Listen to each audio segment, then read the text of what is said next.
record the session. So what we're going to do today is, the first thing we're going to talk about is in the criminal psychology sort of arena. So we're going to talk about psychopathy. So criminal psychology deals with criminals, but criminals specifically. So what is it about them that makes them want to commit a particular type of crime? Then we're going to talk a bit about investigative psychology. We're going to do a little exercise about profiling, and we're going to talk about eyewitness testimony and how accurate it is or is not. And then we're going to do a little bit of legal psychology at the end. So we're going to talk about punishment and rehabilitation, the purposes of each of those things. So to start off then, because I want to hear my voice as little as possible, lots and lots of input from you guys would be great, just to warm us up and also to get you guys confident using the chat and your microphones if you're feeling super confident. I'd like somebody or lots of people to please tell me, why do some people choose to commit crime?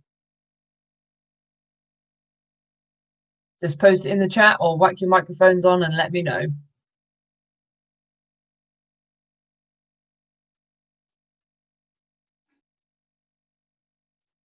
So from Maya, I apologize if I mispronounce anybody's name. So from Maya, we've got mental health disorders. Yeah, good. So having a mental health problem could be a risk factor for committing crime. Excellent. Mrs. Hubbard has said desperation, revenge. Yeah, revenge is the oldest reason in the book, isn't it? So it's love, money, and revenge. And desperation, yeah, no other choice. So sort of the same as what Charlotte says, to survive, they don't have a choice. If you need money and you have no other option, you might need to steal something. Peer pressure is a great one, especially for young people, people who are impressionable and forming their identity. Religious beliefs or beliefs generally is an excellent one. So any sort of ideology that perhaps somebody or a group of people have turned it into something quite extreme. Jealousy, yeah, absolutely. So a crime of passion where you just snap in a jealous rage. Drug abuse, yeah, another really good one. So about 50% of acquisitive crimes, and those are crimes where you acquire stuff, you get stuff. About 50% of those are committed by people with substance abuse problems, because obviously if you've got a £300 a day heroin habit, you've got to pay for it somehow. And I don't know any job where you could do heroin and be paid £300 a day. By accident, that's a really interesting one. Yeah, so we could spend the rest of the session debating, if you do something by accident, should it really be a crime? But we don't have time for that, so we won't. But yeah, accident. Things like manslaughter, potentially, negligence, recklessness. We've got revenge, yeah, great one. Childhood trauma, again, yeah, trauma that you carry with you, so you carry on a cycle of violence or a cycle of abuse. Politics, yeah, so again, this sort of extreme belief. So extremism doesn't have to be about religion, it could be political as well. Yeah, so your environment, your upbringing, as part of a protest. Yeah, great. So, okay, good. So we've got some really great ideas. So we know all the reasons, or lots of reasons, as to why people commit crime. And there's loads of them. So Collaborate messes up my slides all the time. So I'm really sorry for this is supposed to be in 2 columns. But Collaborate just likes to mess with it. If I hadn't have put it in 2 columns, Collaborate probably would have done that for me. So just bear with the slides a little bit. It's one of Collaborate's quirks. Mrs. Hubbard, yeah, oppressive governments is really interesting. And oppression, systems of oppression and systems of discrimination generally is a really interesting one. So you guys have got most of these anyway, but psychology would look at things like personality disorders, mental illnesses, maybe being biologically or genetically programmed to commit crime. Is there a gene that makes you more likely to commit crime? We don't have any evidence for that in the minute, but scientists might make some progress in that area at some point. Life events, poverty, the situation, etc. So we've got lots and lots of reasons as to why people commit crime. So just to take us into, just before we start talking about psychopaths and psychopathy then, does anybody already know what a psychopath is? You probably use the phrase just in conversation with people, or you've seen it on TV. Anybody want to venture a guess as to what a psychopath is?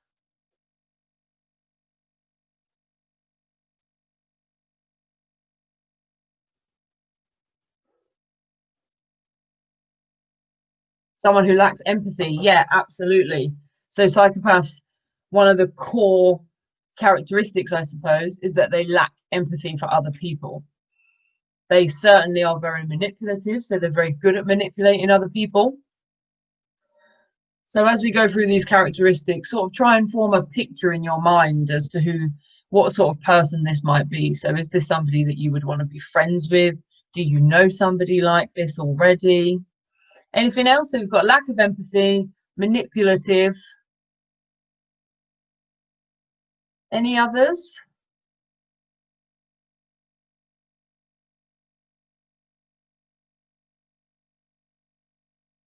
Disregard for consequences. Yeah, absolutely. So not bothered about consequences of their actions, really impulsive, happy to just act on their impulses rather than really think it through and think about the consequences.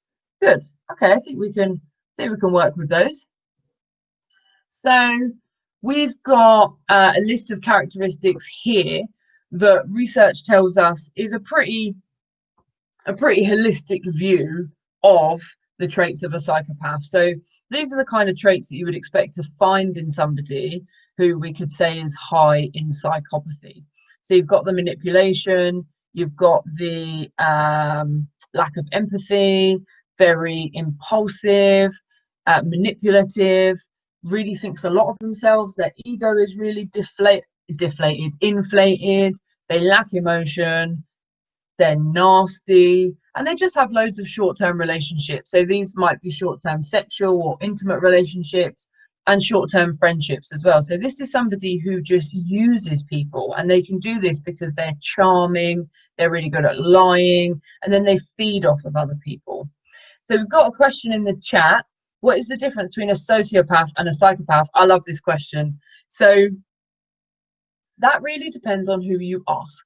So years ago, when research into psychopathies first started being published, sort of probably in maybe the 60s, you would see people trying to define the difference between a psychopath and a sociopath. And what they used to say is that a psychopath was had the personality traits and the lifestyle characteristics, but that a sociopath only had the personality traits. So they were sort of trying to say that one was a nasty person but could be successful with other people socially, whereas one just all round was nasty and very off-putting towards other people.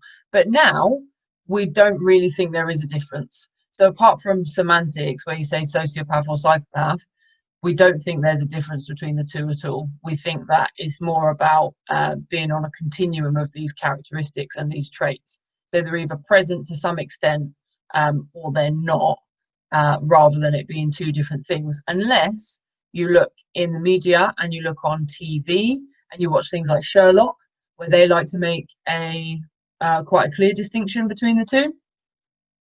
We don't think there's a distinction. We think they're the same thing. So these are the traits of somebody who is a psychopath. So hopefully by this point you're forming this sort of idea in your mind about the kind of person we're thinking about here. So some of you might even be sitting there thinking, oh God, I know that person. I know somebody like that. And I've put a few pictures on the slides for you of people who I would consider to be famous psychopaths. So we've got Dexter at the top from the TV show Dexter. And then we've got Christian Bale in American Psycho on the left. I forget the name of the character he plays. But if you've seen it, that's a psychopath. And bottom right, we've got Hannibal Lecter. So these are all quite good examples of sort of fictional TV psychopaths. So Bearing in mind the traits that we've just looked at of psychopaths, what I'd like you to do is to read this excerpt, and this comes from a bloke called Max Hastings, and he's talking about somebody, and he's being quite candid in what he thinks about this particular person. So I have used paint, not particularly well, to redact this person's name so that it doesn't spoil the surprise. But what I'd like you to do is just read this excerpt and tell me, based on just the information that's here, do you think that this person has traits of a psychopath? Do you think we could consider this person to be potentially high in levels of psychopathy? And then I'll tell you who it actually is that we're talking about. So just take a couple of minutes, have a think about it, and then post in the chat a yes or a no as to whether they have traits of psychopathy, and tell me why.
Okay, any ideas? Do we think this person is high in psychopathy or not, based on what we can see here?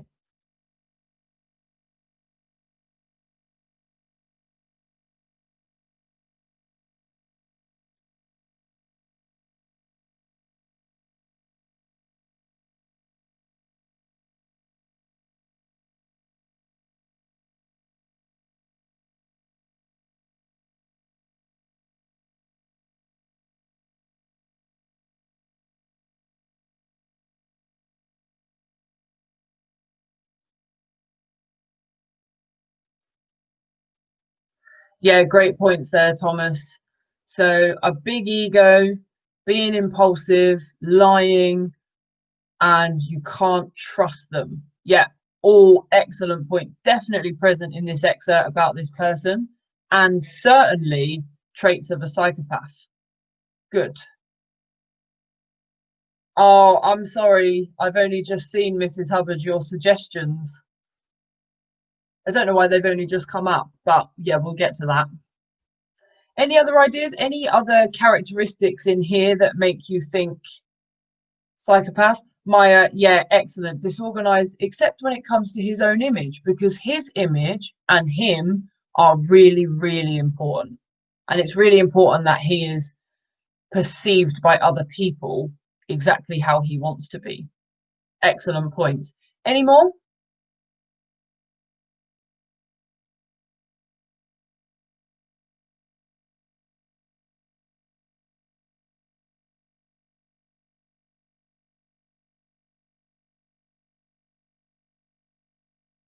Yeah, interesting. So this outward persona, which is probably quite helpful when it comes to being quite grandiose on the outside. So putting on this sort of charming, manipulative front. Excellent. Alfie, I think you have your hand up. Do you?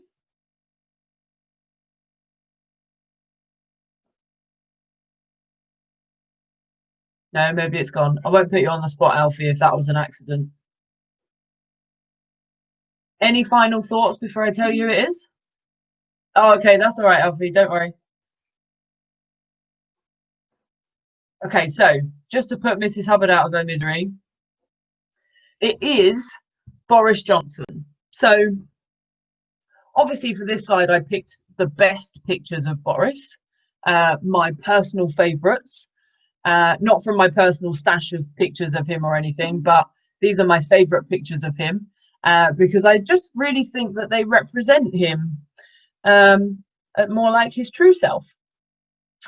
So yeah, so this is Boris. Obviously, Boris Johnson is our Prime Minister. He is the reason that I assume we are probably all at home at the minute. Well, he's not the reason, COVID is, but he's made the decision. So we all know and hear a lot about Boris at the minute. So if Boris is Prime Minister, but he shows obvious psychopathic traits, then surely these psychopathic traits in some situations are helpful. That's just a thought. So you can have psychopathic traits and be described as not a particularly nice person, but that doesn't necessarily mean that you're going to commit crime. But when we look at the traits, we can see that, well, actually, I can see how they might cause you to commit crime as well. So here's another one for you. This one's maybe just slightly more obvious in terms of whether this person is high in psychopathy or not. But I'd like you to read this and then tell me whether you think this person is high or is showing signs of psychopathy.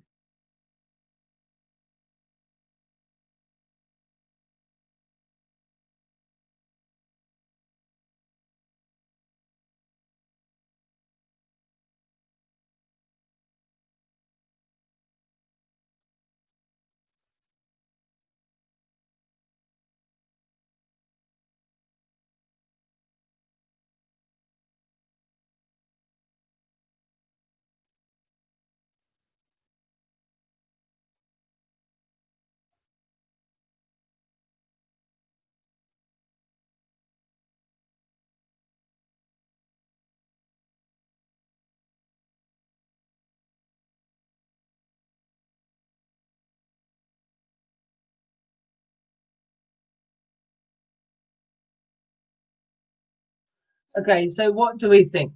So Ben, yes, because he has no pity or remorse. Good.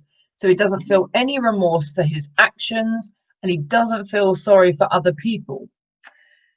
Charlotte, clear lack of empathy and lack of understanding of consequences, disregard for human life. Yeah, good. So we've got no empathy, not thinking about consequences, not bothered about people's lives. And then we've got no remorse for actions, no pity for other people. Excellent. Charming outer appearance. Yep. So a charming personality. That's a great point. High intellect. Yeah, that's a really interesting one. So we don't have any research at the minute that tells us that psychopaths are generally smarter than non-psychopaths. But what we think is that perhaps because they are so manipulative, it comes more in the form of perhaps emotional or social intelligence.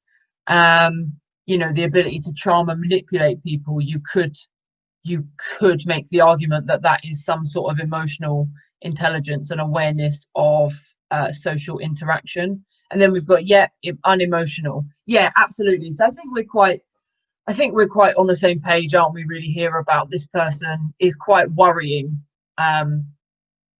in terms of their personality. So this is who that person is. Just pop in the chat if you know the name of this person. It's the most famous picture of them. Oh, okay, yeah, that didn't take long. So Maya's got it. So this is Ted Bundy. Yeah, good. So Ted Bundy, serial killer. If you want to know more about him, there's documentaries about him plastered all over Netflix at the minute. But what we can see from Maddie guessed Ted as well. Yeah, so is Ted. It had to be Ted, didn't it, really? So what we can see is that with our comparison of Boris and Ted, is that not everybody who is high in psychopathy or showing traits of psychopathy, not everybody with those traits is going to be a criminal. Because we've got Boris, who you could argue has had a successful career in politics. And then you've got Ted, who you could argue has most certainly not had a success in anything really, and has gone down in history as one of the most gruesome serial killers you could find. So not everyone who's a psychopath is going to be a criminal, and not everybody who's a criminal is a psychopath. So psychopathy is one of the reasons you might be more likely to commit crime, because of the lack of empathy. Makes it easier to commit crime against somebody if you don't feel sorry for them. Because of being impulsive, you just snap and you make a quick decision. You don't think about what you're doing. So there's a risk factor. So we talk a lot about risk factors within forensic psychology. Nobody is definitely going to commit crime, or definitely not, but we're all on a sort of continuum of risk. So showing psychopathic characteristics is certainly going to be a risk factor. However, being a psychopath, so lacking empathy, being charming, manipulative, not feeling guilty, being impulsive, etc., that can actually be really helpful sometimes. And I'm thinking about certain jobs where it might be really helpful to be high in psychopathy. So can you guys think of any examples of a job where it might be beneficial to have those psychopathic traits? Just have a think and pop your answers in the chat.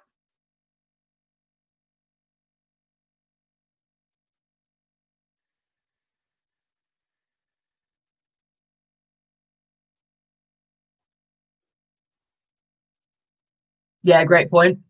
Yeah, lawyer, politician. Yes, absolutely. I thought they might be the first two because they're probably the most hated professions, aren't they? Apart from dentists, obviously. So yeah, a lawyer, no problems lying, charm a jury, don't feel bad even if you think your defendant might be guilty. A politician, lie all the time.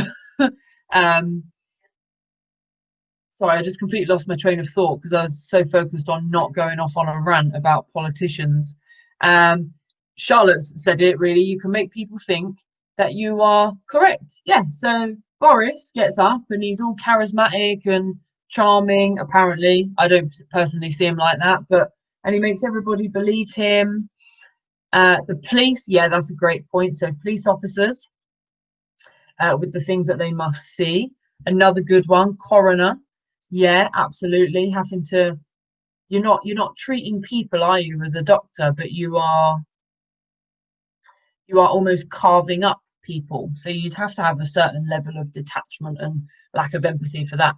That's a great point, Ben. A soldier, certainly, I would say so. A social worker, that's really interesting. I think you could probably argue social worker either way. Although somebody who's a social worker who doesn't experience burnout and complete fatigue of just all the horrors they have to witness would certainly need those psychopathic traits. A preacher, yeah, that's a really good one. That always comes up. A preacher, again, it's the charisma, isn't it? And getting people to follow you. A journalist, yeah, that's really interesting. So, and you could see how this would be helpful when you think about what journalists have to do. Interrogators as well, yeah, same with the police. A forensic scientist, yeah, we're getting closer to forensic psychology here. I hope we're not going for that one. But yeah, forensic scientist, so anybody that has to deal with anything that's a little bit gross. A clinician, yeah, that could be an interesting one. So you get patients to open up to you because you're charming and charismatic, but also as if you're a clinician, then that's going to be a very competitive field. So perhaps to get a promotion, you have to trample over your colleagues or you manipulate people. A surgeon, yeah, Emma, that's always the top one all the time, is that surgeons, because they're not treating patients, they're not treating people, they are carving up living people and trying not to kill them, aren't they, ultimately? So absolutely. And this is why people always say that surgeons don't have a good bedside manner. And it's because they're not used to speaking to people who are awake. They much prefer you when you're sleeping. So psychopathy doesn't have to go hand in hand with being a criminal, can actually be something quite helpful. So let's move on to profiling then. So I've put a couple of pictures up for you of my favorite TV shows. but which deal with offender profiling. So what do you guys think offender profiling is?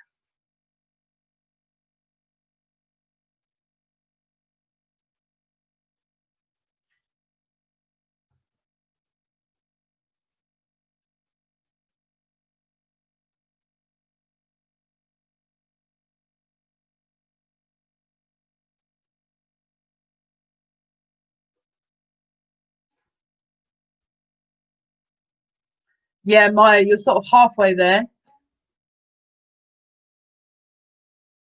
Records, the stereotypical way of how a criminal might look, the type of person that would commit crime. Yeah, good. Good. A strategy to identify suspects. Yeah, excellent. Yep, character traits that are typical in criminals. Oh, the chat's moving too fast. Keeping an eye on people that are likely to commit a crime. Yeah, so like a minority report kind of thing. Looking at the characteristics of a criminal. Yeah, you guys have nailed it. So when we're talking about offender profiling, apart from the fact, obviously, that it makes great TV, what we are talking about is looking at a crime and trying to figure out from the crime what type of person has committed that crime. So when you see it on TV, what you're going to see is normally they're going to be a forensic psychologist, or they're going to be a profiler, or a police officer. And on TV, they're going to stand at the crime scene. They're going to shut their eyes. They're going to play dramatic music, and they're going to just start reeling off all this information about the perpetrator. And then they're going to give you all these amazing reasons as to why they think these things. Really, in terms of psychological science, we have two different types of profiling. So we have top-down profiling, which is where you look at the crime scene characteristics and then you basically guess the characteristics of the perpetrator. For example, if the crime scene is really, really messy, and there's evidence strewn everywhere, the weapon is there, there's forensic evidence there, then you might say, this person was in a rush. I wonder why they were in a rush. Or this crime was impulsive because this person has left everything here. So it gives you ideas about the type of person and the type of situation. We then have bottom-up profiling, which is where if you are faced with a sexual murder, for example, what you can do is you can compare that offence, so the age of the victim, the characteristics of the crime, to ones that have occurred previously. So all of this is stored in a database. And what you do is when you compare this offence to similar ones that have previously happened, you can again guess which characteristics are likely to be shared. So what we know from research is things like people tend to, if somebody's going to murder somebody, and it's not for a specific reason like revenge or jealousy, it tends to be somebody within their own ethnic group, for example. So you could then use that as the basis of the guess that the ethnicity of the criminal would be the same as the ethnicity as the victim, for example. So that's using research and what's happened in the past to sort of predict what's happening in this particular crime. But profiling is more of an art than a science. It's something that makes amazing TV, I think. But in terms of in psychology, when we have tried to really test it in terms of how reliable it is, how much we can replicate findings over and over again in profiling, we find it to just be way too subjective and down to the opinion effectively of the profiler. And most worryingly, what we find is that profilers are accurate in about 50% of their claims, which is the chance amount, right? So if I asked you to tell me whether the offender was short or tall or young or old, you've got a 50% chance of being right. So generally, profilers who are professionals are no better than everybody else. So bearing that in mind, I thought that we could have a go at being profilers. So brief disclaimer, just because this session's being recorded and I know your teachers are here, I didn't do this crime. It's a pretend crime. I got the picture off the internet. But what I'd like you to do is have a look at this picture and have a think about what this crime scene, let's assume it is a crime scene, what does this tell you about the offender or the situation? So looking at this crime scene, what is this telling you? So Maya, you were super quick. Amazing. What I'll do is I'll give you a couple of minutes to have a think about it, and I'll wait, and then I'll talk about everybody's answers at the end. So take maybe 2 minutes, just have a think about it, and then post in the chat what you think, what type of offender you think this is. What do you think the characteristics of the offender are? What do you think the characteristics of the crime are? Just post them in the chat, and then we'll discuss them.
Yeah, great. We've got some really good ideas coming out here.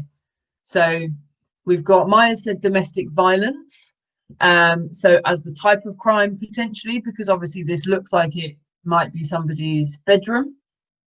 A struggle from Thomas. Yeah, absolutely. I doubt this person's bedroom was that messy already, I hope. Honey said it's violent. Yeah, so things are thrown everywhere. So maybe the offender and the victim were struggling, or maybe it was an impulsive crime that was driven by anger, which might be as a result of jealousy or revenge or something like that. Charlotte, that's the best answer. They were angered about the mess. Somebody committed a crime because they walked into the bedroom and thought, who has messed this up? Lauren's put, yeah, there's a handbag there. So is the victim female? Is it their handbag? Is the offender female and it's their bag, but they've left it there because they were in a rush potentially? Maya, we've got a male attacker attacking a female. So if that's in following on from your domestic violence, then the majority of cases are male perpetrators and female victims. Emma, yeah, great point. Could they be looking for something? So is this a burglary or a robbery of some kind? So were they looking for something specific because they've pulled what looks like documents and photographs and things out of the handbag? Did they find what they were looking for? We've got, there was a struggle. Yeah, not a psychopath, because it's definitely not tidy enough to be. Unexpectedly interrupted, maybe. Yeah, so maybe all of this is evidence. This could all be covered in DNA. This could all be covered in all sorts of other types of forensic evidence, but they were interrupted. Maybe somebody came home. Charlotte, oh, okay, that makes sense. They were angered and they created the mess because they were angry, not angry about the mess. Oh, I'm gutted about that. I thought you genuinely meant they were angry about the mess. But yeah, so they made the mess in a complete rage. And they've got property crime. Good. So were they trying to steal something? So obviously, because this is not a real crime scene, I can't tell you what happened here. We'll just leave that up to your imagination. But all of the inferences that you've made, all of the educated guesses that you've made, could all be followed up as investigative leads by the police. So if this was a real crime, we would know what kind of crime it is. We'd know if there was a victim present or not. Then things like the handbag, we could find out who that handbag belonged to. Things like what the bedroom usually looks like, we could find out, hopefully. We would be able to test for forensic evidence to check against potential perpetrators. So there'd be lots of ideas that have come out of what you've said that the police would be able to investigate. And that's sort of the purpose of profiling, is to take the police's very limited resources and direct them in the right place. And that is effectively what you guys have done, is to offer some really good ideas as to who this offender could be and why they might have committed this crime. So the take-home messages about profiling is that really you're accurate about 50% of the time. You guys are all just as good at profiling as professional profilers are, because it's an art, not a science. It's based on experience, and you've just had some experience. In some cases, it's really helpful. So there's a famous case of the railway rapist and David Cantor using profiling. So you can Google that if you want to just write it down. Let me put that in the chat. So that's a case of successful profiling, where profiling did help police's efforts. Then there's unsuccessful cases of profiling, which would be Paul Britton is the profiler, and the Rachel Nickel case, which you can also Google, in which Paul Britton created a wildly inaccurate profile, which led the police to entrap and ultimately imprison an innocent man for, I think it was 9 years. So that was a big hit for profiling. Okay, we're going to move on to eyewitness testimony. I think this is probably the last one that we're going to have time for. So I'm going to show you a video. If you've seen it before, please don't say anything, and please just follow the instructions on the video. Now, hopefully this is going to work.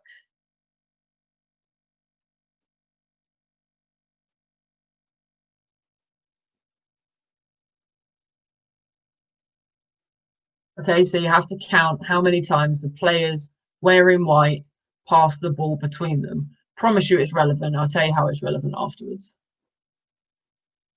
Count how many times the players wearing white pass the ball.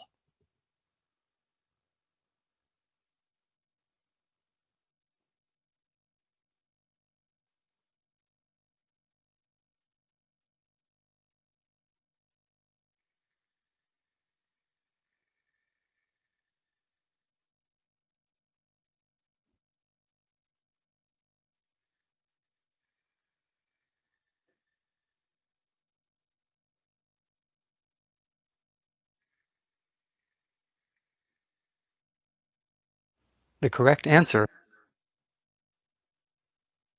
Oops, accidentally showed you the correct answer. Did you guys get 16 as well?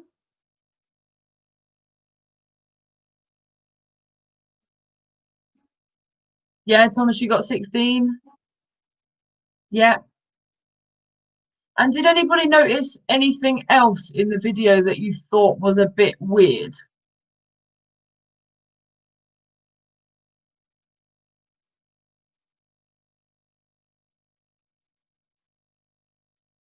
The gorilla.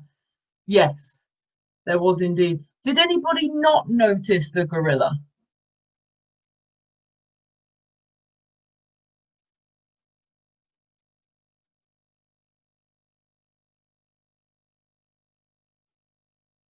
I'm going to take your silence as a no. So, anything else that was weird or unexpected?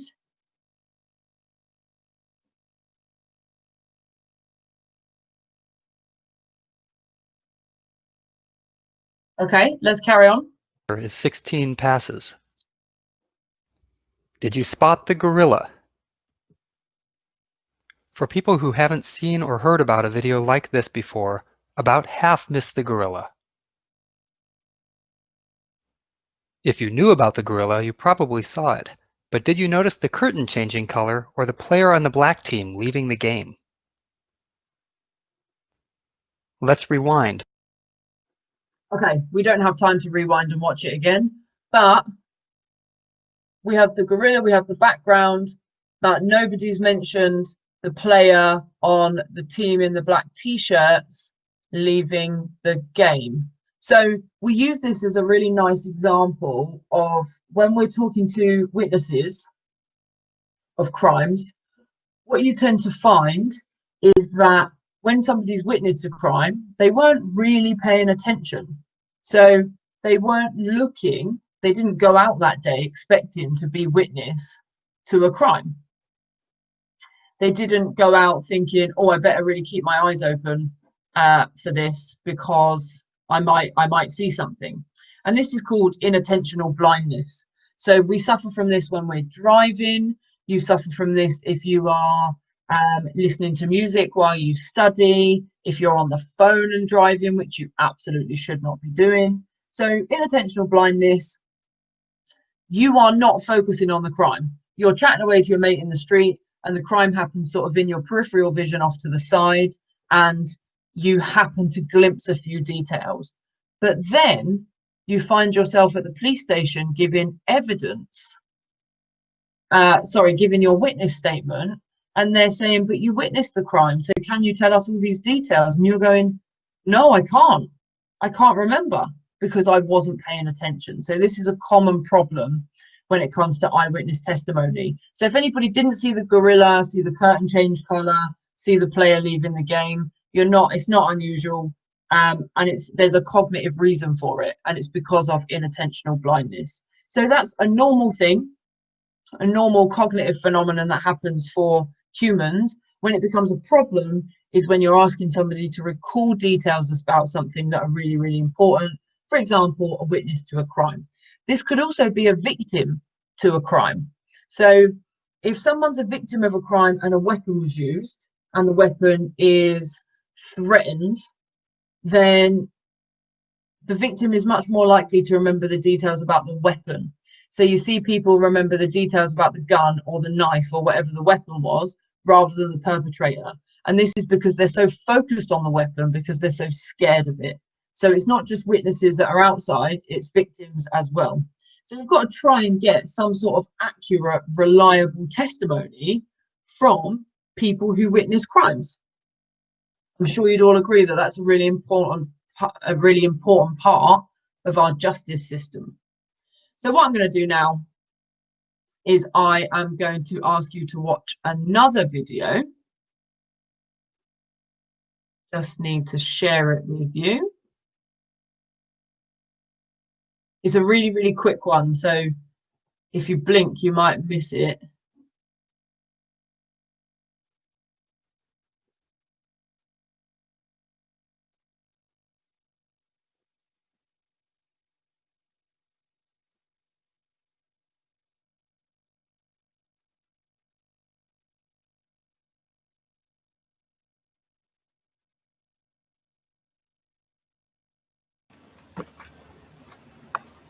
Hey!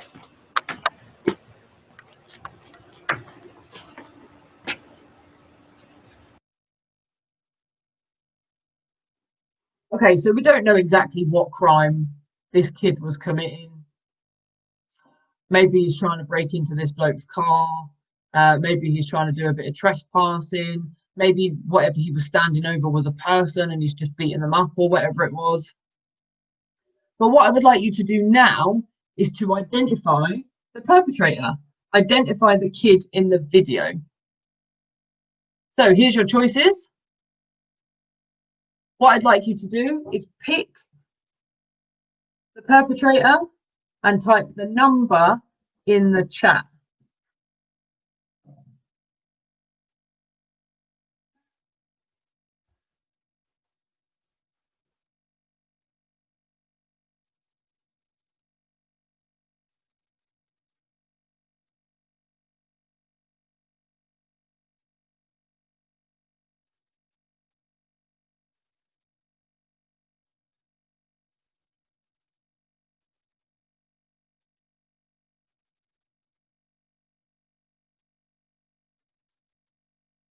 Okay, what I'd now like you to do is tell me how confident you are in your decision. So just not confident, kind of confident, or really confident.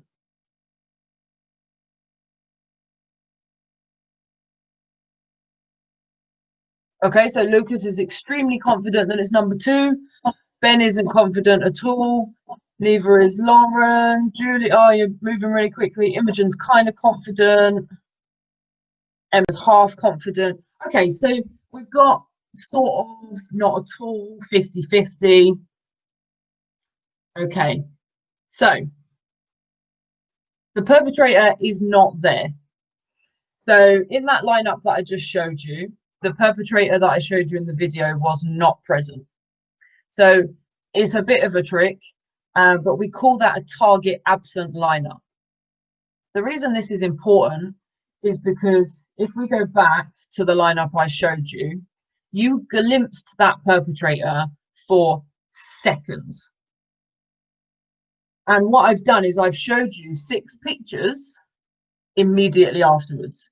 Now remember that if this was you witnessing a real crime, you would not be down at the police station looking through mugshots immediately afterwards. It would be at least a few hours or maybe a few days, which means that your memory would have time to decay. So your memory of that perpetrator's face would be even worse than it currently is. So that's problem number 1. Problem number 2 is that I've showed you these 6 pictures all at the same time. So we call that a simultaneous lineup. And what that means is that if we were at the police station and we were doing this, you're able to compare the faces with each other. So you might look and go, number 2 and number 4 look like they could be right. But comparing them with each other, number 2 has got slightly longer hair, which fits a bit better. And what people tend to do when they're presented with pictures all at the same time is compare the pictures to each other and pick the best match rather than a yes or no. So what we do in lineups now at the police station is we present you with pictures or videos one at a time, and this is called a sequential lineup.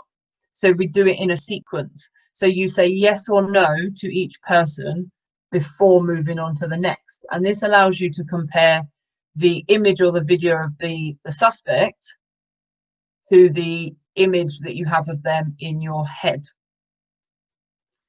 So in this one, this is a target absent lineup. The perpetrator is not in it. However, I didn't tell you that. So this means that I sort of primed you to think, oh, I better pick somebody because they're there. So the police need to make sure that they tell the eyewitness or the victim that the perpetrator may not be in the lineup. They also need to tell the eyewitness or the victim that they don't have to pick anybody. And what we have is this thing called expectancy bias. So you were expecting to see the perpetrator in that lineup, and so you did. There was one person who was particularly confident that it was number 2. Confidence doesn't mean accuracy. So what we see in research over and over again is that you can be really confident in a decision and absolutely, completely and utterly inaccurate.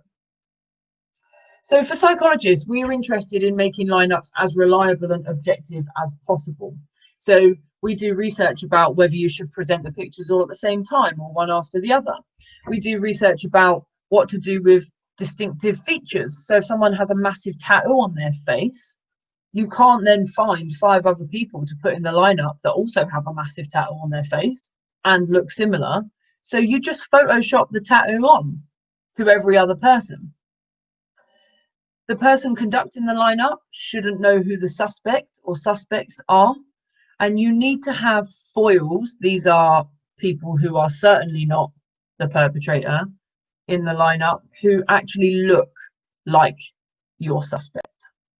So psychology has contributed a lot to how to present lineups and how to get the most accurate testimony out of witnesses. And we would call that investigative psychology. So I am aware that I only have 7 minutes left. So I have another activity for you, but I'm going to skip straight to the if you are interested, or if you are interested, as Collaborate would like to have you believe.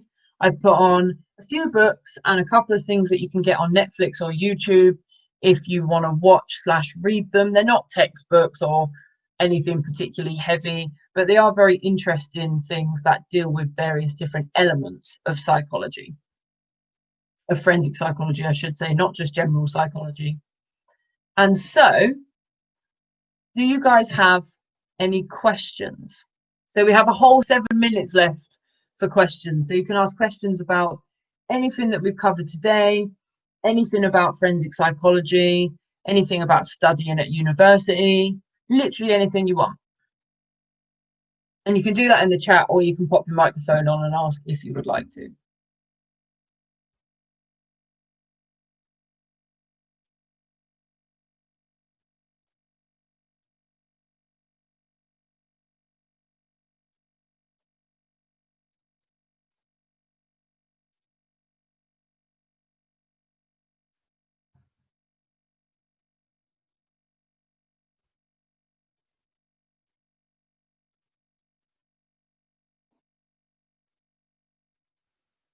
Okay, so we've got our first question. What types of jobs can you do with a forensic psychology degree? Okay, so lots and lots of people do degrees in psychology. So you could have a degree in just general psychology, or you could do a criminal psychology degree. And those sorts of degrees they're quite versatile. So if you wanted to do a job working with offenders, you would be able to do something like you could join the police, you could, but obviously at a higher rank because you have a degree. You could do something like working within the justice system. So you could work within the courts, you could work with offender rehabilitation, you could obviously become a forensic psychologist, which takes some postgraduate training. So you need to get a master's degree after your undergraduate degree and then go on to do clinical training. But again, very, very doable. People with psychology degrees tend to go on to do any work with people. So anything in sort of social care, working with substance abusers, that sort of stuff. So it's a really versatile degree, because what we teach you is how to form arguments using evidence, how to read and understand a lot of academic information, how to present work, etc., etc. So it's quite versatile, I would say. Oh, sorry, Mr. Latimer, I've just seen, can you go back to the last slide? I will go back if you tell me which slide it was. Colleen, what subjects are required at A level to get into forensic psychology? Are there any BTEC diplomas that are suitable? Yeah, so we don't need particular subjects at A level for forensic psychology. We want UCAS points. So as long as I think since they converted it from grades to points, it completely escaped me. But I think probably, depending on the university, you would want to get the equivalent of at least 3 C's at A level to study psychology. And you certainly absolutely want to have GCSE maths. So if anybody doesn't have GCSE maths and thinks, oh no, it's fine because once I've done my degree, nobody will care, that is not true. So GCSE maths follows everybody. So GCSE maths, BTEC is absolutely fine as long as you get the amount of UCAS points that your university, your chosen university that you like to apply to, requires for you to have. Maya, how competitive is a job in psychology, and is the pay good? Very and no. So psychology, depending on what area you want to go into, is really competitive. It depends what you want to do. So if you want to go into academia and you want to be an academic, you want to do research, you want to do teaching, which is my job at the minute, it's really competitive in terms of lots and lots of people want to do it. It's a popular area, but that doesn't mean that you shouldn't pursue it, because there's lots of other jobs you can do that are related to psychology in the meantime. If you wanted to do psychology in practice, I am just about to start my forensic psychologist training. That again is very competitive, But what tends to swing it for people is having work experience. So you have the degree, you have to have the master's, but then if you have work experience, so you've worked with offenders or young people or vulnerable people or people with dementia and things like that, whether it's voluntary or paid, doesn't matter. That tends to really swing it for people. The pay is not good. So for the amount of time you have to spend studying and training, you would expect to be paid probably £10,000 a year more than what you are paid. But I say that if you become a consultant clinical psychologist or something like that, you would be looking at maybe £80,000 a year, which is nice. But for, you know, general jobs in academia, in psychology generally, you're looking at probably up to about 45,000, I would say. What kind of work experience would be good for forensic psychology? So I think I just answered this one, but I'll just reiterate that you want any work experience that deals with vulnerable populations of people. So you want to volunteer with the police as a special constable maybe, or you want to volunteer with your local youth offending service, or you want to volunteer with the Samaritans or Mind or another mental health charity. Maybe you want to volunteer with NOAA, for example, and work with people who are homeless or people with substance abuse issues. So, and it doesn't really matter what you're doing, because obviously as a volunteer and certainly as somebody who is technically in training, there is a limit to what you can do, but it's about who you do it with. So work with vulnerable populations and just get as much experience as possible. One thing that you can do if you want to be a psychologist is lots of hospitals will have placements called an honorary assistant psychologist, which basically means you do an assistant psychologist job, but you work for free. So it's very elitist in a sense, because it assumes that lots of people can work for free. But I've got master's students at the minute that do it 1 day a week, so that they can then do their regular job alongside it and they can still get the experience. And that's really, really valuable. Any other questions? Yes, they probably would have come in already, wouldn't they? So if nobody else has any questions, then thank you all so much for listening and for taking part. I've had a really nice time. I hope you have as well. So I'll stick around in case anybody has last minute questions that they want to ask. I'll stick around for a few minutes, but I know we were due to finish at 3, so we're pretty much on time. So if you guys feel free to go. I hope you've enjoyed the session. Please feel free to stay. You're very welcome. Thank you, everyone.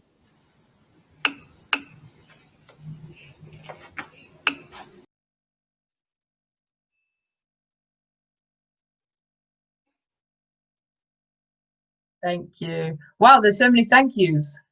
No, thank you. So to exit the session, you just close this tab.